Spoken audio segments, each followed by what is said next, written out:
राम राम किसान भाइयों, स्वागत है आपका हमारे चैनल पर। आज का दिन मेरे लिए और शायद हर उस किसान के लिए बहुत खास है जो अपनी फसल को अपनी संतान की तरह मानता है। आज सुबह जब मैं अपने खेत पर आया तो ठंडी हवा चल रही थी और ओस की बूंदें गेहूं की नन्ही पत्तियों पर चमक रही थीं। मैंने खेत के बीच में बैठकर अपनी फसल को गौर से देखा। यह गेहूं की फसल आज ठीक 25 से 30 दिन की हो चुकी है। ये वो समय होता है जब एक किसान के मन में उम्मीदें भी होती हैं और डर भी। उम्मीद इस बात की कि इस बार कोठार भर जाएगा और डर इस बात का कि कहीं कोई चूक न हो जाए। किसान भाइयों, खेती अब वो पुरानी खेती नहीं रही जहां हम सिर्फ बीज फेंक आते थे और फसल कटने का इंतजार करते थे। आज की खेती विज्ञान है, आज की खेती एक तकनीक है, और जो किसान समय के साथ नहीं बदलता वो पीछे रह जाता है। अक्सर हम और आप चर्चा करते हैं कि हमारे पड़ोसी के खेत में 25 मन या 20 क्विंटल प्रति एकड़ का झाड़ कैसे निकला और हमारा क्यों कम रह गया, जबकि खाद हमने भी वही डाला था, पानी हमने भी वही दिया था। फर्क खाद में नहीं होता, फर्क होता है समय और सही चुनाव का। आज मैं आपको एक ऐसी कहानी और एक ऐसा फॉर्मूला बताने जा रहा हूं जो मैंने खुद अपने अनुभव से सीखा है। ये सिर्फ 3 दवाइयों की बात नहीं है, ये बात है फसल की उस जरूरत को समझने की जो वो बोलकर नहीं बता सकती। आज हम जिस अवस्था पर खड़े हैं, वैज्ञानिक भाषा में इसे CRI स्टेज यानी क्राउन रूट इनिशिएशन कहते हैं। आसान भाषा में कहूं तो ये वो समय है जब पौधे का भविष्य तय होता है। जमीन के ठीक नीचे तने के पास से वो जड़ें निकलना शुरू होती हैं जो पूरी जिंदगी पौधे को खड़ा रखेंगी और मिट्टी से भोजन उठाएंगी। अगर आज इसी वक्त हमने पौधे को वो नहीं दिया जो उसे चाहिए, तो बाद में आप बोरे भरकर यूरिया डाल लीजिए, वो रिजल्ट नहीं मिलेगा। मुझे याद है, पिछले साल मेरे एक मित्र ने इसी समय पर लापरवाही की थी। फसल ऊपर से ठीक दिख रही थी, लेकिन नीचे जड़ों का विकास रुक गया था। नतीजा ये हुआ कि जब बालियां आईं तो वो छोटी रह गईं और दाना पिचक गया। मैं नहीं चाहता कि वो गलती आप में से कोई भी दोहराए। इसलिए आज मैं अपने खेत में 3 ऐसे बाहुबली, 3 ऐसे ताकतवर टेक्निकल डालने जा रहा हूं जो मिलकर एक ऐसा सुरक्षा चक्र और पोषण का खजाना बनाएंगे कि गेहूं का एक एक पौधा कल्ले फूटने पर मजबूर हो जाएगा। ये जो 3 उत्पाद आप मेरे पास देख रहे हैं, ये मैंने बहुत सोच समझकर चुने हैं। इसमें एक रक्षक है, एक पालनहार है और एक विकास का इंजन है। चलिए तफसील से विस्तार से बात करते हैं कि मैं क्या डाल रहा हूं और सबसे जरूरी बात क्यों डाल रहा हूं, क्योंकि जब तक आप क्यों को नहीं समझेंगे तब तक खेती में मजा नहीं आएगा। सबसे पहले बात करते हैं सुरक्षा की। जब बच्चा छोटा होता है तो उसे सबसे पहले बीमारियों से बचाया जाता है, बाद में उसे बादाम खिलाया जाता है। उसी तरह हमारी गेहूं की फसल अभी बच्चे जैसी है। इस समय मिट्टी के अंदर एक ऐसा दुश्मन छिपा बैठा है जो दिखाई नहीं देता लेकिन नुकसान पूरा करता है। मैं बात कर रहा हूं दीमक, टर्माइट और जड़माहू की। कई बार हम देखते हैं कि खेत में जगह जगह से पौधे सूख रहे हैं। हम ऊपर से टॉनिक स्प्रे करते रहते हैं, लेकिन नीचे दीमक जड़ों को खोखला कर रही होती है। इस दुश्मन से निपटने के लिए मैंने चुना है सुमिटोमो कंपनी का एमकॉन MCON। इसमें जो टेक्निकल है उसका नाम है इमिडाक्लोप्रिड 17.8% SL। अब आप पूछेंगे कि यही क्यों? बाजार में तो बहुत कुछ मिलता है। देखिए, इमिडाक्लोप्रिड की खासियत यह है कि ये एक सिस्टमिक कीटनाशक है। सिस्टमिक का मतलब है कि जैसे ही हम इसका स्प्रे करेंगे, ये पौधे के पत्तों से होता हुआ तने से गुजरकर जड़ों तक पहुंच जाएगा। पूरा का पूरा पौधा जहरीला हो जाएगा कीड़ों के लिए। इसके बाद अगर कोई दीमक, कोई माहू या कोई भी रस चूसने वाला कीड़ा पौधे को काटने की कोशिश करेगा या उसका रस पिएगा तो वो तुरंत खत्म हो जाएगा। किसान भाइयों, ये शांति की बात है। जब मुझे पता है कि मैंने एमकॉन डाल दिया है तो मैं रात को चैन की नींद सो सकता हूं कि मेरी फसल की जड़ें सुरक्षित हैं। एक स्वस्थ जड़ ही एक स्वस्थ पौधे का निर्माण कर सकती है। अगर नींव ही कमजोर हो तो इमारत कैसे टिकेगी? इसलिए ये पहला कदम बहुत जरूरी है। यह न केवल दीमक को मारेगा, बल्कि जो शुरुआती अवस्था में छोटे मोटे रस चूसने वाले कीट आते हैं जो पत्तियों को पीला कर देते हैं, उनका भी सफाया कर देगा। अब जब सुरक्षा का इंतजाम हो गया तो दूसरी बात आती है पोषण और ताकत की। आप जानते हैं कि गेहूं की फसल को सबसे ज्यादा किस माइक्रोन्यूट्रिएंट, सूक्ष्म पोषक तत्व की जरूरत होती है? वो है जिंक। हमारे देश की मिट्टी में और खासकर हम जहां खेती करते हैं वहां जिंक की भारी कमी हो चुकी है। हम साल दर साल फसल लेते हैं लेकिन जमीन को वापस वो तत्व नहीं देते। गेहूं में अगर जिंक की कमी हो जाए तो पत्तियां पीली पड़ने लगती हैं, उनमें जंग जैसे धब्बे आ जाते हैं और पौधे का कद छोटा रह जाता है। इसे खैरा रोग भी कहते हैं। तो इस कमी को पूरा करने के लिए और पौधे में जान भरने के लिए मैं इस्तेमाल कर रहा हूं सिंडिकेट एग्री वेंचर्स का जिंक सुपर 70। अब यहां एक बहुत बड़ा सवाल आता है। बाजार में 33% वाला जिंक सल्फेट है, 21% वाला जिंक है, 12% वाला चिलेटेड जिंक है, तो फिर ये जिंक सुपर 70 ही क्यों? दोस्तों, ये आधुनिक तकनीक है। यह 70% सस्पेंशन कंसंट्रेट है।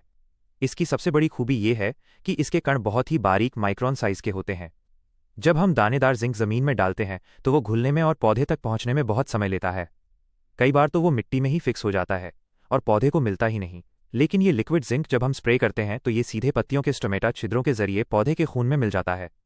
इसका असर जादुई होता है। स्प्रे करने के मात्र 48 से 72 घंटों के अंदर आप देखेंगे कि खेत का नक्शा बदल गया है। पौधे में क्लोरोफिल यानी हरा पदार्थ इतनी तेजी से बनता है कि पत्तियां गहरी काली हरी हो जाती हैं। और विज्ञान कहता है कि पत्ती जितनी हरी होगी वो सूरज की रोशनी से उतना ही ज्यादा खाना बनाएगी, और पौधा जितना ज्यादा खाना बनाएगा उतनी ही ज्यादा बालियां निकलेंगी। जिंक सुपर 70 पौधे में ऑक्सिन नाम के हार्मोन को भी बढ़ाता है, जो पौधे की लंबाई और बढ़वार के लिए जिम्मेदार होता है। तो ये केवल जिंक नहीं है, ये फसल की जवानी है। सुरक्षा हो गई, पोषण हो गया। अब आती है सबसे महत्वपूर्ण बात, जिसके लिए हर किसान तरसता है, कल्ले। हम सब चाहते हैं कि हमने जो एक दाना बोया है उससे 10, 15 या 20 कल्ले फूटें। खेत इतना घना हो जाए कि जमीन दिखाई न दे। इसके लिए मैं अपना तीसरा और सबसे सीक्रेट हथियार इस्तेमाल कर रहा हूं, जिसका नाम है मार्वल। मार्वल कोई साधारण ग्रोथ प्रमोटर नहीं है। यह है प्रकृति और विज्ञान का एक बेहतरीन संगम है। इसमें मुख्य रूप से दो चीजें हैं, सीविड एक्सट्रैक्ट, समुद्री शैवाल का रस, और कोबाल्ट। चलिए थोड़ा गहराई में समझते हैं कि ये काम कैसे करते हैं, ताकि आपको पता चले कि आपका पैसा सही जगह लग रहा है। सीवीड समुद्र की गहराइयों में मिलने वाली घास है। आप सोचिए, समुद्र में खारा पानी होता है, दबाव होता है, फिर भी वो पौधे वहां फलते फूलते हैं। वैज्ञानिकों ने देखा कि इन समुद्री पौधों में जबरदस्त ताकत होती है तनाव झेलने की। जब हम सीवीड का अर्क अपनी गेहूं की फसल पर डालते हैं तो ये पौधे की जड़ों को उत्तेजित कर देता है। आपने देखा होगा कि कई बार जड़ें तो होती हैं, लेकिन उनमें वो बारीक सफ़ेद जड़ें, वाइट रूट्स कम होती हैं, जो असल में भोजन उठाती हैं। मार्वल डालने के बाद आप किसी भी पौधे को उखाड़ कर देखना, उसकी जड़ों का गुच्छा किसी झाड़ू की तरह फैल जाएगा। जड़ें जितनी गहराई तक जाएंगी, वो मिट्टी के कोने कोने से पानी और खाद खींच लाएंगी। और इसमें जो दूसरी चीज़ है, कोबाल्ट, उसका रोल तो और भी शानदार है। कोबाल्ट पौधे को नाइट्रोजन सोखने में मदद करता है। हम यूरिया डालते हैं, लेकिन उसका बहुत सा हिस्सा हवा में उड़ जाता है या पानी के साथ बह जाता है। कोबाल्ट ये सुनिश्चित करता है कि पौधे को वो नाइट्रोजन मिले। इसके अलावा कोबाल्ट पौधे को सूखे से लड़ने की शक्ति देता है। अगर गलती से पानी लेट भी हो गया या मौसम ने करवट ली, ज्यादा गर्मी हो गई या ज्यादा ठंड पड़ गई, तो भी मार्वल वाला पौधा खड़ा रहेगा, मुरझाएगा नहीं। तो सोचिए किसान भाइयों, जब ये तीनों चीजें एक साथ मिलेंगी तो खेत में क्या होगा।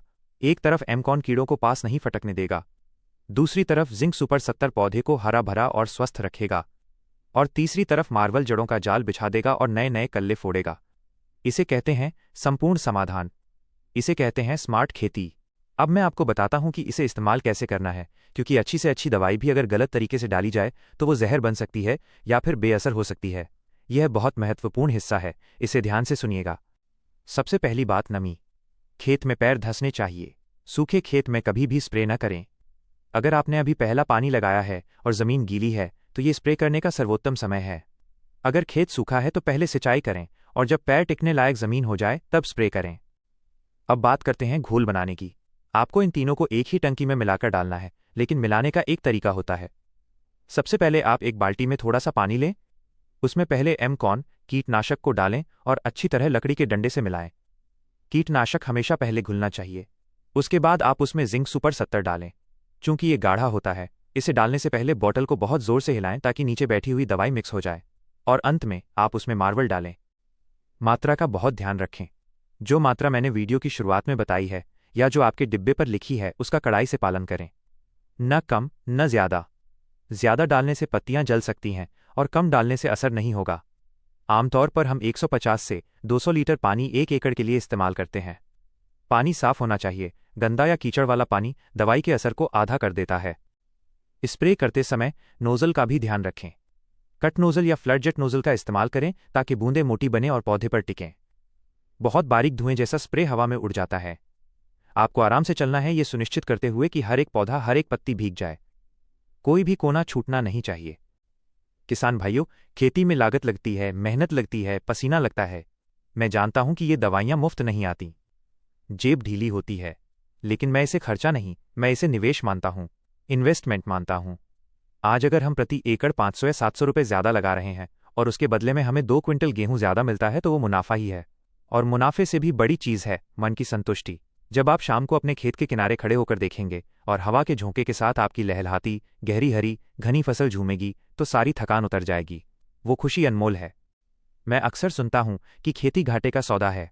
मैं कहता हूं, खेती घाटे का सौदा तब है जब हम उसे पुराने ढर्रे से करते हैं, जब हम बीमारी आने के बाद दवाई डालते हैं, जब हम पड़ोसी की देखा देखी करते हैं, अगर हम वैज्ञानिक तरीके से चलें, पौधे की ज़रूरत को समझें, सही समय पर सही वार करें, तो खेती से उत्तम कोई कार्य नहीं। अगले 10 से 15 दिनों में इस स्प्रे का असर साफ दिखाई देने लगेगा। जो कल्ले अभी मिट्टी के अंदर छिपे बैठे हैं वो बाहर निकलेंगे। तने मोटे होंगे, पत्तियां चौड़ी होंगी। मैं वादा करता हूं कि 12वें या 15वें दिन मैं फिर से कैमरा लेकर खेत में आऊंगा। मैं आपको लाइव दिखाऊंगा कि जिन पौधों पर हमने स्प्रे किया था और जिन पर नहीं किया, मैं हमेशा एक छोटा कोना बिना स्प्रे के छोड़ देता हूं तुलना करने के लिए, उनमें क्या फ़र्क है। आप खुद अपनी आंखों से देखेंगे कि जड़ें कितनी गहरी गई हैं और टिलरिंग यानी फुटाव कितना ज़्यादा हुआ है। मेरी आपसे बस एक ही विनती है, किसी की भी बात पर आंख मूंद कर भरोसा मत करें, चाहे वो मैं ही क्यों ना हूं। आप खुद इन टेक्निकल के बारे में पढ़ें, जानकारी लें और अगर आपको सही लगे तो अपने खेत के एक छोटे हिस्से में इसका प्रयोग करके देखें। परिणाम बोलेगा।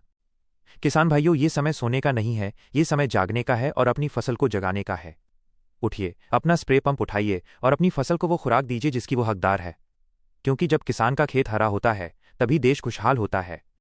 आपके मन में कोई भी सवाल हो कि इसे यूरिया के साथ मिला सकते हैं या नहीं, या अगर बारिश हो जाए तो क्या करें, तो बेझिझक नीचे कमेंट बॉक्स में लिखें। मैं कोशिश करूंगा कि हर किसान भाई के सवाल का जवाब दे सकूं। अगर आपको ये जानकारी, ये कहानी और ये प्रयास अच्छा लगा हो तो इस वीडियो को अपने साथी किसान भाइयों के साथ व्हाट्सएप पर, फेसबुक पर शेयर ज़रूर करें। हो सकता है आपकी एक शेयर से किसी किसान की फसल खराब होने से बच जाए या उसकी पैदावार बढ़ जाए। वीडियो को लाइक करना न भूलें, इससे मेरा हौसला बढ़ता है कि मैं आपके लिए और भी बेहतर और भी गहरी जानकारी लेकर आऊं। चैनल को सब्सक्राइब कर लें और वो घंटी वाला बटन दबा दें, ताकि जैसे ही मैं 15 दिन बाद रिजल्ट की वीडियो डालूं आपके फ़ोन की घंटी बज जाए। जुड़े रहिए हमारे साथ उन्नत खेती और समृद्ध किसान के इस सफ़र में। भगवान आपके खेतों में बरकत दे, आपकी मेहनत सफल हो। धन्यवाद। जय हिंद, जय किसान।